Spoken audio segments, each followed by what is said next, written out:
All right, we're getting ready to get started here. Hopefully, you can hear me. I am, let's see, is there anybody here? We got one comment. Yes, you can hear me. Hello from Brazil. Christoph, it's good to see you. We're going to give it a couple of minutes. I'm sorry I'm running a little bit behind. And for those of you that are interested in following along and kind of keeping track of some of the things I'm going to be doing, I have a new post on my Trumpet Shed. It's www.trumpetshed.com blog. And I've got a few supplemental materials and a bit of a discussion that kind of refer to the things that I'm going to cover today. So again, thank you for joining me. My topic today is training versus practice. And so as I said in my blog, a lot of times we sit down and we play sort of in a linear fashion when we're practicing. And meaning we go from one thing to the next, and we might follow the directions of the individual exercise, or we may be just looking at the dynamics and the different ways that you might want to play the music that you're practicing. But our general approach tends to be somewhat monochromatic. In other words, we tend to play at the same basic level throughout our entire practice session. So one of the things I wanted to kind of cover today is the idea of how to kind of look at, examine a given technical aspect or physical aspect of what you are doing, and then try to see if there's a way to maybe get a little bit more impact out of it. The second part of what we'll be doing is I'll walk you through some of these, the way that I at least conceive of and practice some of these concepts. But the main deal is that we're going to train versus practice. So what do I mean by that? I look at the practice and the way that we play or interface with the instrument in terms of modes. In other words, you can do methods, and I talked about this last week. You can have methods of things that you're working on, whether it be flow studies or technical studies or Clark or something from chord studies or whatever you want. And like I said, we'll tend to play those in one way. What I'd like to do is figure out how I can practice something, get the maximum physical and sort of benefit out of it and musical benefit out of it, and get done practicing it so I can stop. So on my blog post, and I'm gonna refer to it here while I'm here. I've talked about the idea of the three modes of playing. So the modes that we have for playing, as are described in the blog post, are pretty straightforward. In other words, when you're sitting down playing something or playing your instrument, what are you really doing, and what kind of mode are you in? The first mode that I kind of deal with as a professional is the mode of basically repair. So if you talk to great players who are in the line of work where they're required to play a high degree of high intensity, or like a large quantity of high intensity playing.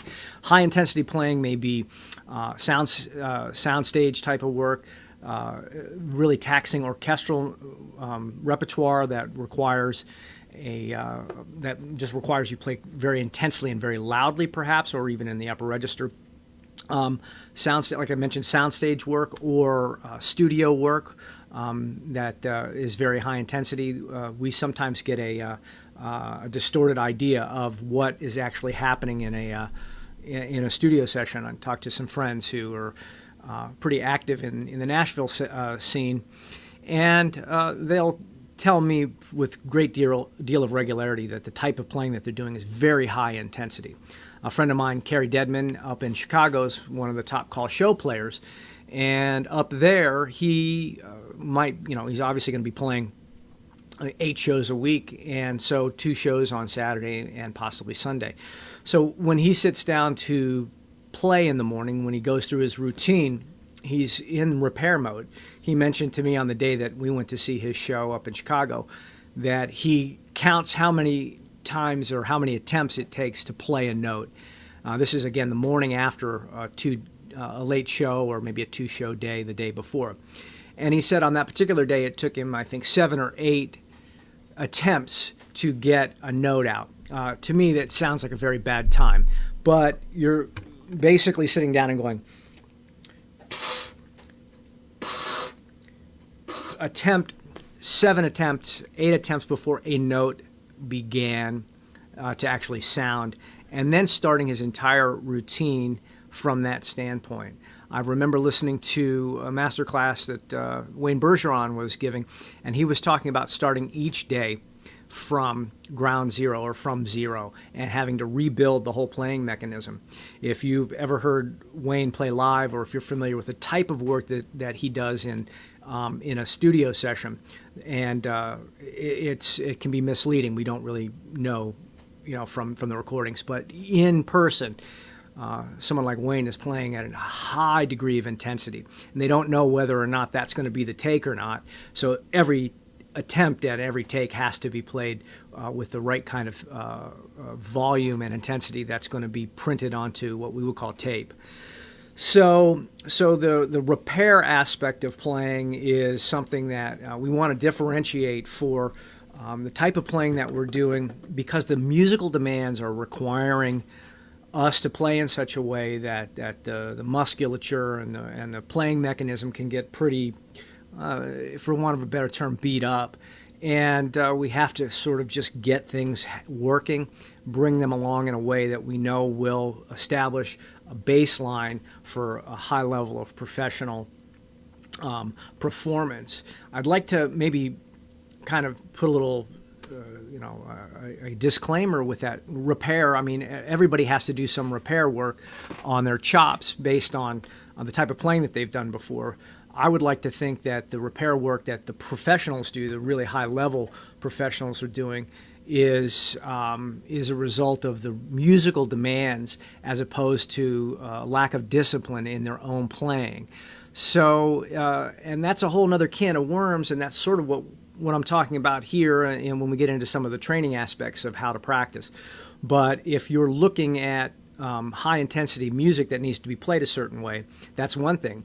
If a given player doesn't have the self-discipline or the musical wherewithal or awareness to play at an appropriate dynamic or an appropriate intensity, you can beat your chops up, and it's not because of the music. It's because of the lack of planning and pacing and awareness of intensity that you would be displaying when you play any gig. It could be a bar gig, or it could be a big band thing, or whatever. So a large part of training is and practicing has to be towards the development of a sense of pace and a sense of what the actual demands of the music are. If you have a good sense of what that is, it will allow you to use the least amount of effort and physical energy and musical energy. Hello from Switzerland. Hi, Zoran. It's good to see you. In any case, so when we get into that, I want to look at a couple of things that you can do in your own practicing, and like I said, we'll get to those in just a second. I'm going to go through a couple of things. The second, so we've got 3 basic modes of practice or playing or interfacing with your instrument. The 3 modes are repair, low intensity, and then high intensity. When I talk about low intensity, what I'm talking about is what I call chop neutral type of work. That type of work is generally softer. It can be repetitive. There are many repetitions or circular types of movement like you would see in Herbert L. Clarke, or when we're doing studies that if you're doing them in such a way at a low intensity, you can play like that all day long. And that's the idea of playing in that kind of mode, or practicing in that kind of mode. I call it chop neutral based on a concept that I had from scuba diving, actually, where we're trying to maintain in scuba diving a neutral buoyancy. The neutral buoyancy is where, as a scuba diver, you're neither sinking or rising in the water, and allows you to move along the bottom of the bed of the ocean, or that's where I learned, without having to fight the tendency to raise up or to sink. And so if we can be neutral, it's essentially like flying or floating. So there's a way to interface with your instrument that allows you to float or to use very little energy and very little musculature. And you can play like that for quite some time if you're aware of how to do that. And if the rests that you take allow you to get to the point where you become fresh again. So I look at the pacing of all of the different modes of practice, the modes of performance, as being reliant upon how quickly you're able to recover during the rest periods. So to do that, what I do is I always make sure that I'm timing my rests. I don't time my practice, but I time my rests mainly to make sure that I'm resting long enough. I think most people don't have the patience to rest long enough in between whatever it is that they're practicing. So the 30-second rest can feel like a long, long time, especially if you're not in a place that anything else is going on. To sit by yourself in a room for 30 seconds requires a bit of discipline. I don't always have it myself, so that's why I use an interval timer. So I'll get into that in a second. So the third mode, in the third mode of playing or practicing, I just call it training. It's higher intensity, and there are kind of three basic subsets of that training.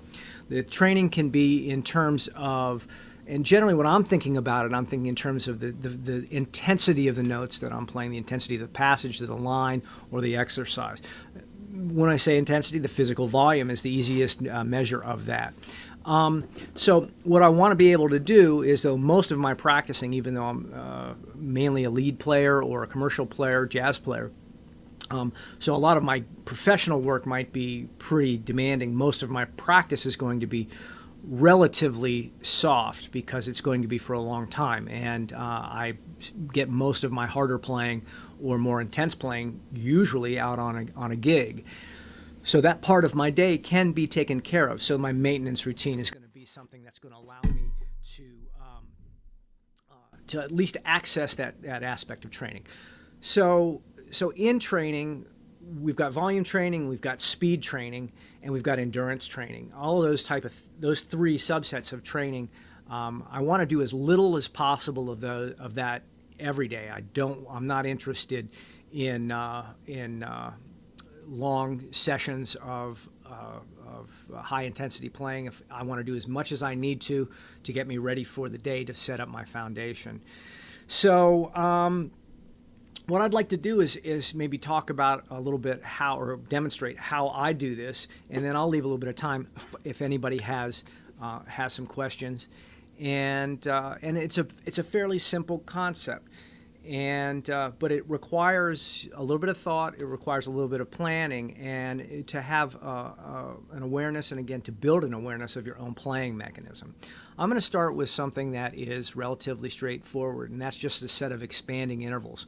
All of these things that I'm doing here are available for free download on the front page of my my Trumpet Shed blog, as is this discussion so far. So I'll probably post some version of this video as well. But what I want to do when I'm doing a set of long tones, most people have some version of long tones that they do, and I've gone over my career, which is my professional career is, I don't know, 30-some years. I've gone through phases where I thought, I don't need to do long tones. They don't seem to help me. And I've gone through phases where I thought long tones were the most important thing I was doing every day. It's somewhere in between, I think. But I do try to make sure that I'm spending some time addressing a little bit more higher intensity kind of playing. So the concept here will be just essentially outward intervals, just going chromatically. Now there's no magic to that. Like I said, everybody does that. But what is important is the way that you interface with the instrument, the way that you push your intensity level. So I'm not interested in playing quote unquote loudly, but what I want to do is take this set of long tones. It's going to be one octave. It's going to be 12 notes with a 15-second rest in between each. It's going to take me 12 minutes to do this entire exercise. I'm not going to do that right now, but I'm going to kind of demonstrate how I do it. To do that, I'm going to try to share this the screen here with you and see if it is possible to. There it is.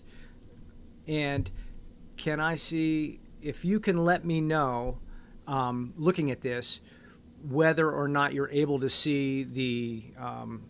It should appear above my my shoulder, I guess my right hand shoulder. There it is. Okay, so you should be able to see my there it is, my iPad for this. Okay, so what I'm going to do is a series of intervals, and the notes that I play are going to last for 45 seconds, and then I'm going to take a 15-second pause. All right, and the 15-second pause will give me time to drink some coffee, which I needed. It will also give me some time to make sure that you guys can see me. All right, okay, and then let me go over here while I'm at it. All right, okay, all right. So we can make sure that as we're doing, good. Let's see, I seem to be frozen there. Is that not working? Okay. All right, it's not. Okay, so I'm going to stop screen sharing. Okay, hang on. All right. Okay, you guys see me. Okay, sorry, it looked like it was frozen for a minute. So, okay, let's see. You want me to turn up my volume for my talking mic? Okay, I can do that, definitely. All right, give me just a second. Does that seem better? Hopefully it does. All right. Okay, so what I'm going to do here is, let me do this. I'm going to stop sharing my screen. Okay, and I should be back here and moving along. All right, and what I'll do is I am going to switch screens and show you a couple of things here. So for this, I'm going to go to, hang on a second, let me do this. Well, actually, I'm not. I don't want to waste too much time. The thing that I use, let's see, PIP is on the top right. Thanks, Tim. I don't know what PIP is, but that's super helpful. All right. What I'll do here, if I can get this to share, let's try my other camera. There it is. Okay. So what you'll see here is interval timer. And it's going to be, let's see, it's going to look like this, 45 seconds, and then 15 seconds of rest. All right, and then what I'm going to do here is I think I've got up here, or maybe it won't do it. Let's see if I can get it. Let's see. All right. It's not doing it. Okay. Anyway, I would use a tuner with this, so I'm not gonna worry about it for now. But you can see that basically this is just going to function as my count. So the next thing that I'll do with this is to let's see, we got that and we've got that. Good. All right. Okay. Stop. And we'll go over here, and you can see that, right? Okay, you guys can see that. Da, da, da, da, da, da, da. Okay, so let's go here. I'm going to go into the video and go here. Back to me, should be. All right. The next thing that I'm going to do with this is just very simple, and but it requires a degree of concentration. So what I noticed when I used to do this is I would just play long tones. I'm going to just expand from one side to, from F sharp outward, and when I'm done, I'm done. This is going to require me to be more organized. It's going to require me to be more intentional. So the thing I want to do is when I'm playing, again, I'm going to go from F sharp and I'm going to go outwards. Then what's going to happen is I just want to lean into the actual sound of the instrument so that it feels like I'm playing just slightly outside of my comfort zone. All right. So what I would do is if I'm playing a normal volume like this, that's how I would play a long tone if I were just playing it in the old days. If I want to make this something that's going to be a little bit more demanding when we move into the aspect of training, I'm going to lean into volume just a little bit like this and see if you can tell a difference.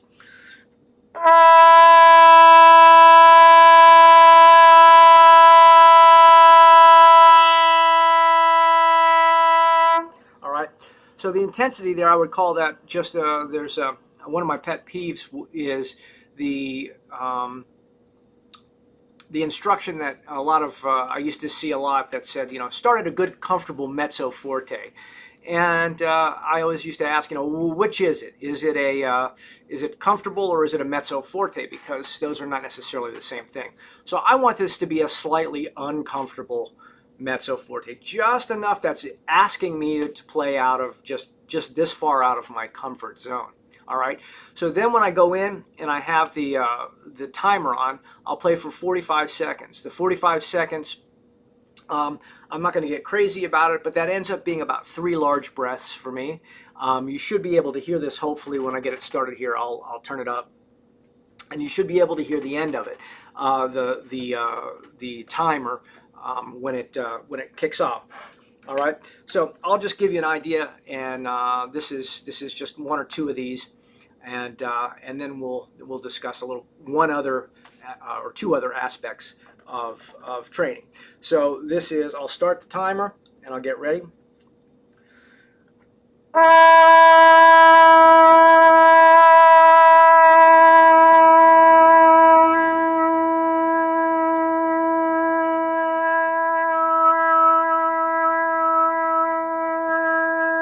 Well, I'll tell you what, it could not be more, let's see, there we go. Come on. It's like not reading my, all right. Bear with me, my apologies. This is what I get for actually working on this stuff ahead of time. So, all right, here we go. So this will be a 45-second timer. There we go.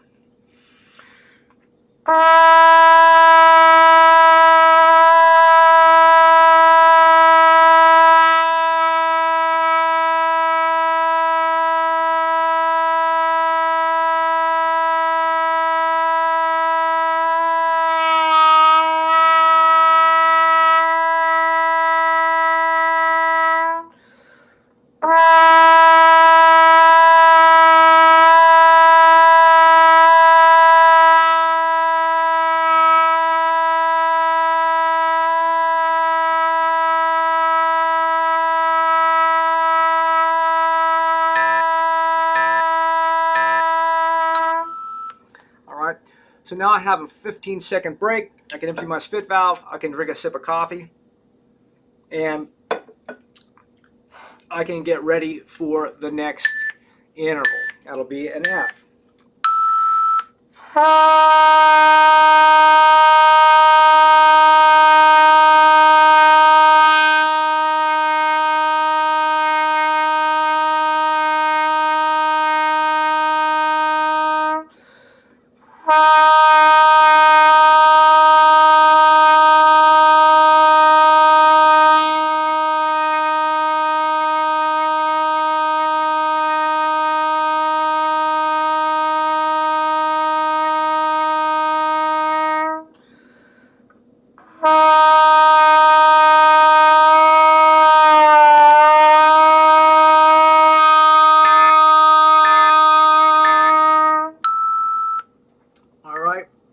So that's all I'm going to do of that for the moment, but I can already feel a bit of the sort of the blood getting really moving in my chops, and especially when I'm not playing a lot of gigs, I need to make sure that I'm addressing some higher volume, higher intensity types of playing every day in my routine. This is part of my warm-up.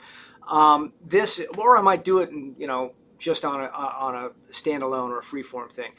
This exercise, when you do it this way, it's 1 minute per note, 15 seconds, it's 45 seconds per note, 15 seconds of rest, and it's one octave going chromatically. It's 12 minutes to do the exercise. I know exactly how long it's going to take, and I know that during this time I'm going to play at a specific volume that's just going to push my comfort zone out. That push is where we get out of the comfort zone and we get into a physical bit of training. It's not super high intensity, but it's higher intensity than I would normally do if I were just kind of sitting around, just kind of plodding through my practice routine. Super easy to kind of get complacent with the way that you play, to play the same things in the same way every day, and to kind of repeat day in, day out, exactly the whole process without trying to get better. What I know is that if I'm playing just outside of that intensity, it's making me uncomfortable. It's making me a little bit, it's requiring me to be a little bit better or to be a little bit stronger. I don't want to do a whole lot of that necessarily because I got to practice music. So I think one of the things that we can get lost, that can get lost in the shuffle with a lot of this, is that exercises are great. We need to do some. There's foundational work to be done for most of us, or for all of us really. But for what this is, I don't want to waste a lot of time doing it. All right. So I'm going to make sure everything is. I'm going to check the messages here to see if there's anybody. Let's see. Where are we? All right. And check and see if we've got some questions so far. Let's see what the comments are. Hang on. I can't, let's see, where do I get to my comments? There they are. Okay, never mind. Okay, that's not happening. Okay, we'll come back to that at the end. All right, so again, with training is taking something, okay, so there you are. I see the comments. Justin says, do I do anything prior to playing the long tones, or do I just jump right in? Yeah, I generally do something that is, I do regular warm-up that is extremely soft, actually, up to that point. So I'll be doing some drone playing, some improvisation. I'll be doing sometimes some ear training that I'm doing with the process of transcription. I may put on Ella Fitzgerald and play along with her vocal. And I try to do those things very softly, and I'm mainly trying to adjust to some slightly smaller equipment. So. But back to this specific thing, I might do Maggio in a similar fashion, just basically some pedal tones, some descending long tones or arpeggios that I know I'm going to do at enough volume that it's waking my chops up, and I can't just noodle around. A lot of jazz players, because we're trying to construct lines, will tend to play in a pretty unsupported way, or can play that way. And I want to make sure I'm not getting too noodly and too soft and too relaxed. I want to spend most of my time in that zone, though. Okay, so. The next thing I've got, and let's see, it's one more time here, and in the prospect of training is the idea of speed training. So technical training that most of us do when we're doing technical work, we tend to play at a slower tempo where we can make sure that it's all perfect, and that's a great and worthy way to go about things. But another way of interfacing with it that I want to do, at least spend some time, is pushing tempo in terms of training. And that to do that, I have to take an exercise or a technical study, and I have to push it actually past the point of where it is comfortable. So to do that, I use an accelerating metronome. And I'm going to demonstrate that really quickly here. And with just a basic chromatic exercise. The chromatic exercise in and of itself is going to, hang on a second here, and I'll show you how this works. Let's see if that works. And the basic chromatic exercise, I have a playlist of all the different things that I do, and you can see I have flow studies and Maggio, Clark studies, constant set. I've got my own chromatic studies that I write with different kinds of accelerandos or repetitions. And then this one is the one that I think we're going to do here. That's chromatics too. Yeah. So what I'm going to do here is it's going to start at tempo marking 142, and it's going to increase 1 notch per one notch per repetition. You can adjust this in tempo. The tempo is the name of the app, and each time it goes through a rep, I'm going to do 21 reps. It's going to increase by one beat per minute. So what's going to happen with that? What that's going to cause is it's going to cause me to go past where I can play it. So I hope you'll excuse this. I haven't done this today yet, and I'll give you a couple of examples of what I'm talking about with this training. But it's going to just get faster than I can play it, and I'm going to still keep playing as long as the repetitions are being required. Then I'll take a 15-second break, and then I'll do the next one. All right, it's not going to, by the time we get going, it's not going to be clean. All right, so let's give this a shot. I'm going to start it, and we'll see what happens. Now, what I'll do is a simple chromatic scale from that covers a minor sixth.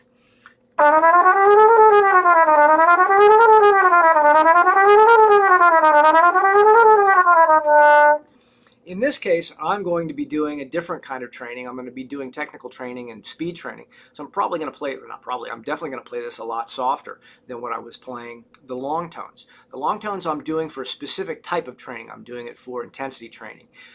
For speed training, I'm going to be playing more lightly, and I'm going to be working for execution. So let's get this started. I'll do this for maybe 2 of these, and you can get an idea. All right, so we're going to start. It takes me a second.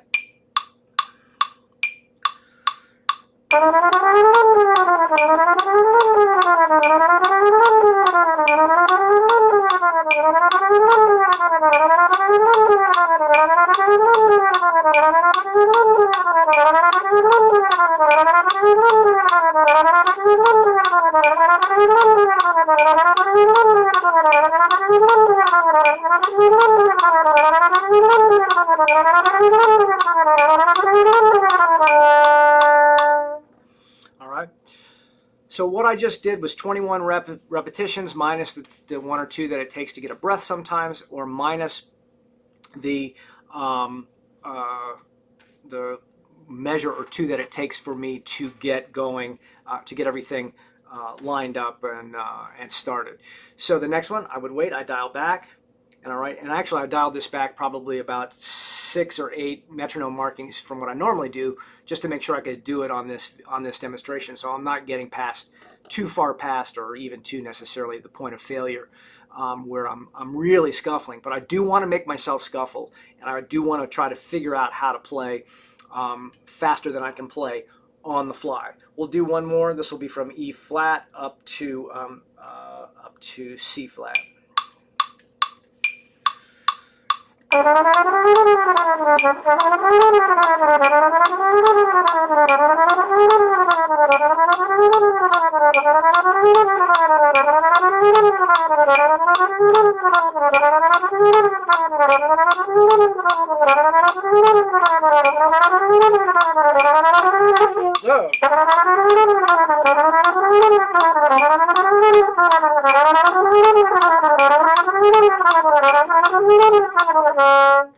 All right, pretty weak. Not my best effort. I've been sitting here talking for the last 45 minutes, and it takes me a little while to get going. That's stopping at about 164, at 16th notes at 164, and generally I take it up to 172 when I'm doing it on my own, just to make sure that I'm having to really get a good scuffle going. Sometimes it just doesn't want to happen. So in any case, these are a couple of concepts that I wanted to share with you regarding training. The idea of training, again, is pushing some aspect of your playing, pushing some aspect of the intensity of your playing past where it's stable, and forcing you to get a little bit better in the moment. It's making you scuffle in a good way. The important thing is to ask, if your ability is here, you want to be able to ask what you're trying to do, it needs to be close enough that you can do it or almost do it. If you're trying to do something here and your ability is here, you're going to be in trouble. And that's where the frustration comes. The big frustration for most people at least in my opinion, the big frustration for people in the practice room is that there's too big of a gap, too big of a distance in what you're trying to do in the moment and your own ability. So our strategy for that is to ask more of us than we're capable, but something that's close enough that you got a shot at actually accomplishing it. When you do it this way, even though maybe it's not perfect and it's not as clean as you'd like, you're pushing yourself into a learning zone that's going to help you grow. This is something that gets very much lost as you become a professional because we're so busy. We're just trying to get maintenance done. One of the things that I found now that I'm over 50 is that the things that worked for 20 years that I could just do every day the same way, they don't work quite as well if you really start to be honest about it. So, but most of us get set in our ways. So what I'm looking at is I still want to have that same ability to grow and to get better in each practice session like I did when I was younger. I can see a couple of questions here. Hey, there's Tony. Hi, Tony Cadillac. Good to see you. Chris Smith. Good to see you as well. Could I speak to what is that you value in your sound, or what sound concept? It just disappeared. All right, hang on a second. Let me see if I can get these here. There's Morris. Okay, you showed up this time. Let me get over here, and I'm going to stick around and answer some questions. But the problem is with this interface is that it won't let me see the questions or the comments that are coming through. So I have to get in a different interface here and see if I can get online and read them on my own timeline. And let's see what we got here. There it is. Okay, I wanted to answer what Chris was asking. And what is up with this? It will not. It's not letting me see the comments for some reason. I can see the most 3 or 4 recent ones, but it's not showing up. Let me see if. Hi. All right. Okay. So. Okay, sorry. Aim for students. There it is. Not understanding the point of a warm-up. Sorry. Chris, can you type that in one more time? I'm sorry. The question sort of scrolled when somebody else commented, and I can't actually read it. It had to do with sound concept. And my approach to sound concept is a bit different. I found that I came out of my first major teacher was a student of Vincent Chikowitz. So I spent a lot of time doing flow studies and concentrating on sound many years. But I also found that particular way of playing and practicing was my ability to get the most out of it was somewhat limited.